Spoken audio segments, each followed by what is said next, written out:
All right, sorry for the delay, folks. Yeah, so I bought her a boy. So I'm just going to make a couple of prayers to Ifa as everybody comes back. Orumila, Orumila, lere pwimbi keji oloro made jojogo no bete bojogo da. Lomi to iba jai obi gojibo lomi jige ogega agba yegun duru tinduru me tuneti ko sonse. Oh, uh, Gunda Bede, the riverbank on this side, the riverbank on the other side. Is one of those who are attacked by mental illness. Is one of those with their food smelly rat. Those are the ones who confront issue. Those are the ones who confront Chungo. Is one of those who want Chungo to slide. Those are the ones who confront our war. Oh, Gunda Bede. Bomboku. Bomboku is the blacksmith of heaven. He moves the teeth, his white teeth are very strong. Castify for Oni Lolebi and going have dirt. He's advised of elbow. He complies on today that's difficult. By tomorrow will be convenient. If I please help tomorrow to bring a better and brighter day. Ogunda Bede. Kukite Amira Jiki, a tree stump does not shake sideways. Castify for Lakosin, he who wages war, moves a crown to adorn his head. He says that whatever we decide on any matter, let it not change from there. Kukite Amira Jiki is in our war. Lakosin is in our war. A tree stump does not shake sideways. Ogunda Bede. Um, Obstinate with his burden, stupidity with his suffering. Instead of being a stupid person, I'd rather be obstinate. Castify for Ogunda, who is going to Ogbe to sit comfortably. I have gone to the home of Ogbe. I have found peace of mind. Ogunda is the one who's gone to the home of Ogbe. Ogunda has found peace of mind. I share. Ogunda Bede. Ogunda Bede. Anyway, I'm just trying to chant as many verses of my Odu I can think of right now. So just that I can just think of maybe 4 right now. So hopefully I can think of more later. Anyway, so I wanted to chant Ifa of Ofun meji. Ofun meji, Epa. It's the last Odu on earth, first Odu in heaven. So very interesting verse we want to chant today. So, Ofumeji epa. Odundun leaves are thick to touch. Teteregun are long and big in appearance. If you look at Adete cactus leaves and look at Odundun leaves, they look exactly the same. These were the Ifa's decorations to Orumila when going to marry Oro Modi, the offspring of Olowu Sakorabale. Orumila began to sing, and his song he was told to offer Ebo. He was advised to offer Ebo. Orumila began to sing, and his song became the song of lamentation. He said, Oro, I did not enter into covenant with you for death, neither did I bargain for afflictions, and I did not agree for my home to be set on fire. Oro responded that truly you did not enter into covenant with me for death, and you did not bargain for afflictions, but you also did not tell me that light would be brought to look at my face. All right. Very interesting Ifa verse.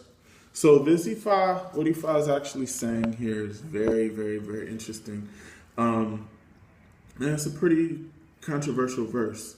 So anyway, the story goes is Orumila was, well, the story doesn't really start with Orumila. This time it starts with a young lady who was born. Her name was Oro Modi, and her parent was Olowu Sakurobale.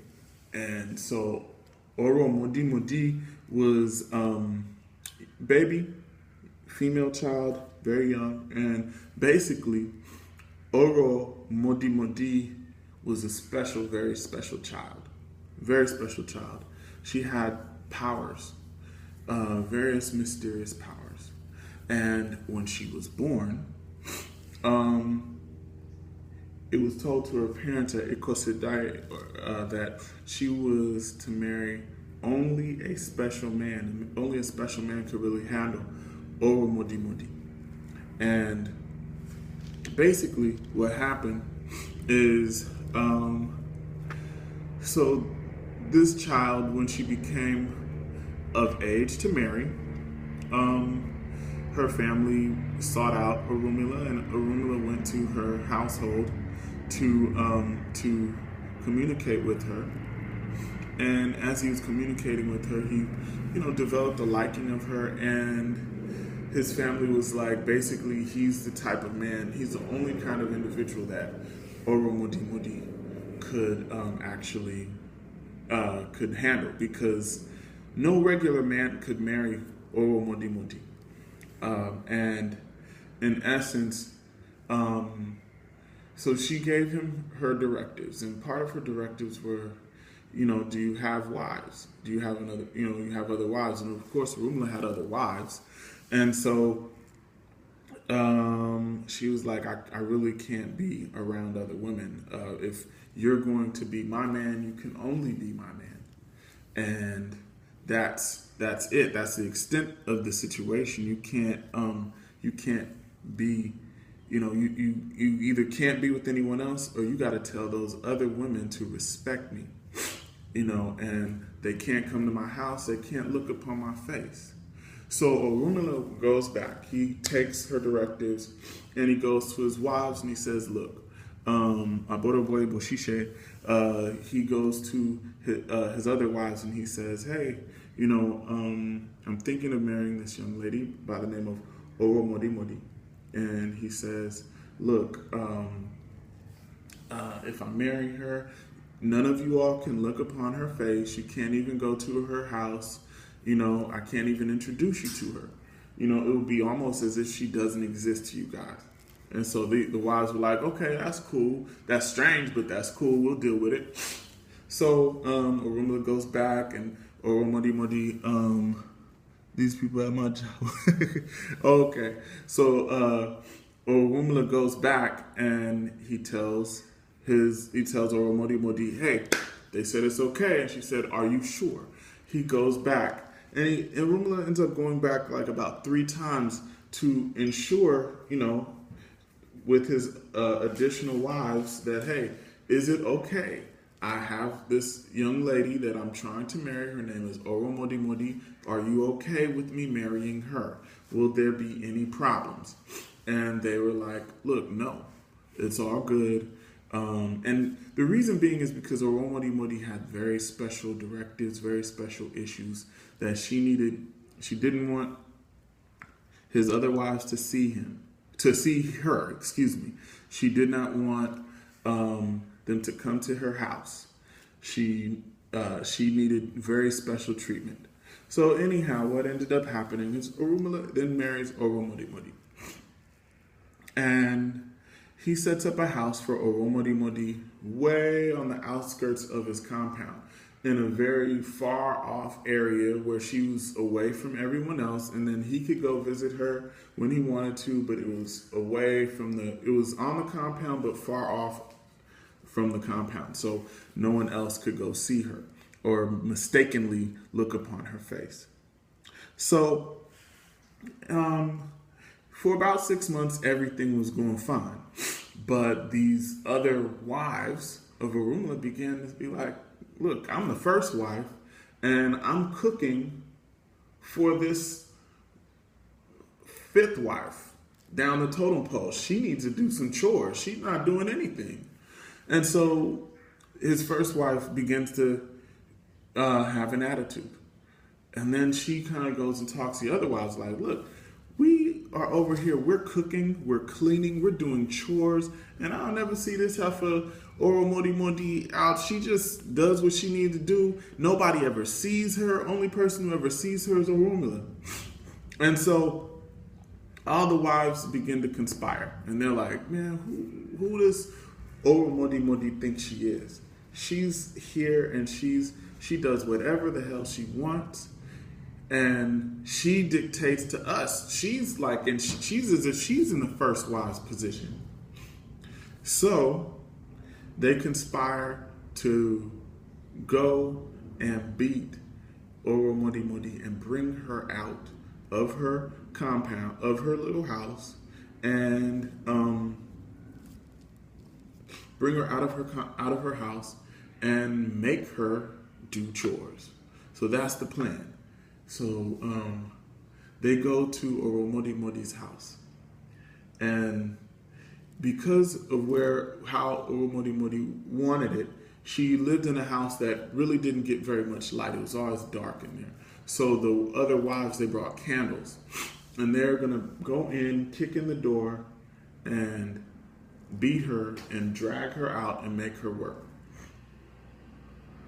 So this is what happened. They get to the door, they kick in the door, like Biggie said, kick in the door, waving the 4-4.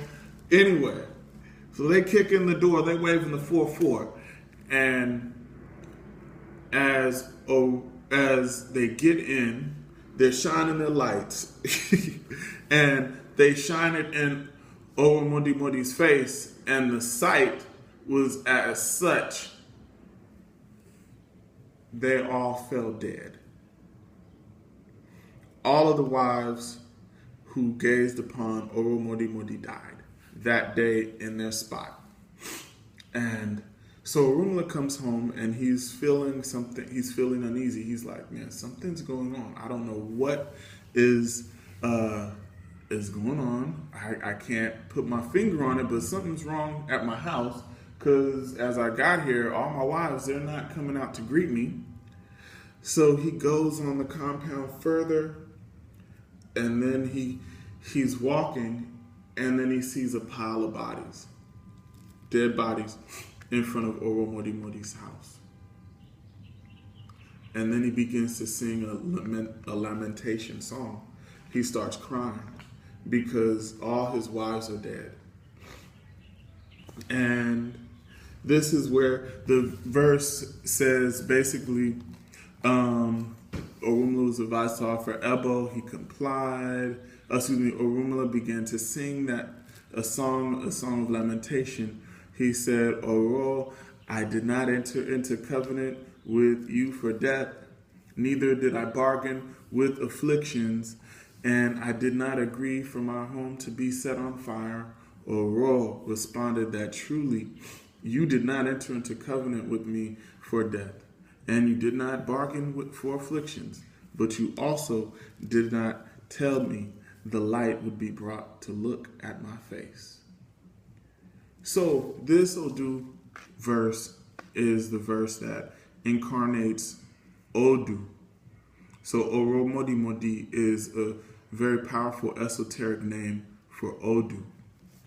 And this is the reason why women can't gaze upon Odu. In this Odu of Ofun meji, Orunmila, or anyone who gets this Odu should try to have like one wife, because what will happen is there'll end up being problems with the one wife and the other wives. There will always be issues. There will always be, it could even get to the point where if a man has this Odu and he takes on an additional wife, that new wife that he takes would be so powerful that the other wives might literally kill themselves, commit suicide or do something destructive to themselves. So, what if the wife gets this Odu? If the wife gets this Odu, she should not really marry a man that has multiple women. She shouldn't really marry a person who has multiple women, because what ends up happening is, it'll cause some problems, some serious friction, to the point where all those other, basically Odu is such a powerful force that in essence, she demands that, you can't basically have anybody else before her. Any other woman before her. So she's that powerful of a force. So in essence, Orunmila, he he needed to take heed, and if he had to marry Odu, but he really needed to, in that situation, you can't have more than one wife, and if you do have more than one wife, they have to be very respectful, to the point where they can't even see each other.